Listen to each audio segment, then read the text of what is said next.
आता जाणून घेऊया राकेश शेटके यांचा अभिप्राय. श्रोते हो नमस्कार. मला आठवतं आमच्या घरी खूप पूर्वीपासून रेडिओ ऐकला जातोय. सुरुवातीच्या काळी रेडिओसाठी लायसन्स लागायचं, म्हणजे तेव्हा ते एक अप्रूपच होतं. माझ्या आजोबांना आणि आजीला रेडिओ ऐकण्याची आवड होती आणि ही आवड पुढे आमच्या परिवारात उत्तरोत्तर वाढतच गेली. आमच्या घरी अलार्म घड्याळाच्या ऐवजी रेडिओच्या संकेत धुननं आम्हाला जाग यायची. वंदे मातरम कानांवर पडायचं आणि तिथून पुढे दिवसभर मग रेडिओ शब्दसंस्कार करत राहायचा. शाळेत असतानाच रेडिओ ऐकण्याची सवय लागली आणि अगदी जाणीवपूर्वक लक्ष देऊन रेडिओ ऐकण्याची सवय इयत्ता 9वी पासून लागली.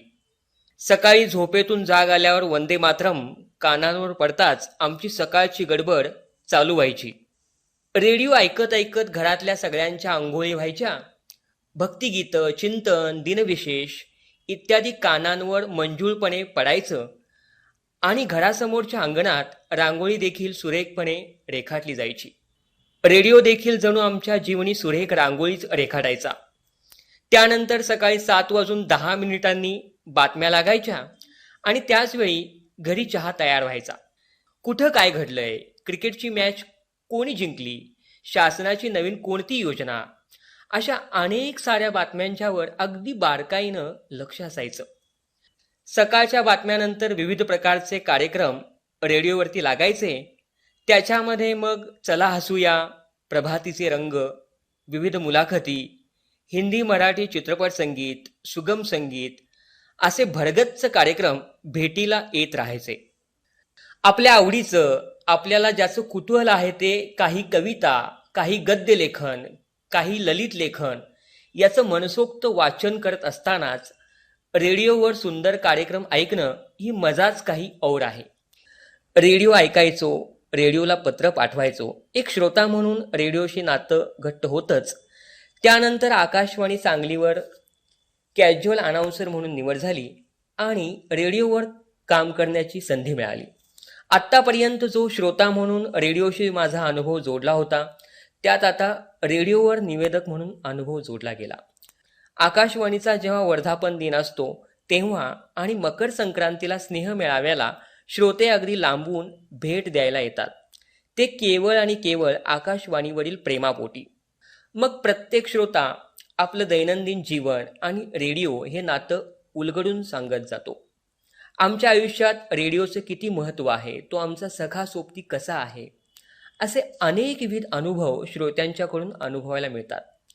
ऋणानुबंधाच्या जिथून पडल्या गाठी, भेटीत तृष्टता मोठी, असं जणू एकंदरीत वर्धापन दिनाला आणि स्नेह मेळाव्याला वातावरण असतं आणि हे वातावरण अविस्मरणीय असंच असतं. वर्षा ऋतूचं आगमन व्हायच्या आधी शेतकरी शेती नांगरून घेतात, पेरणीसाठी शेतजमीन तयार करतात, खत घालून ठेवतात, शेतीची अवजारं तयार करून ठेवतात, पाणी साठ्याचं नियोजन करतात. ही सगळी तयारी करताना ही शेतकरी मंडळी सोबतीला रेडिओ ठेवतात. रेडिओवरील विविधरंगी कार्यक्रमांचा आनंद घेत शेती फुलवतात.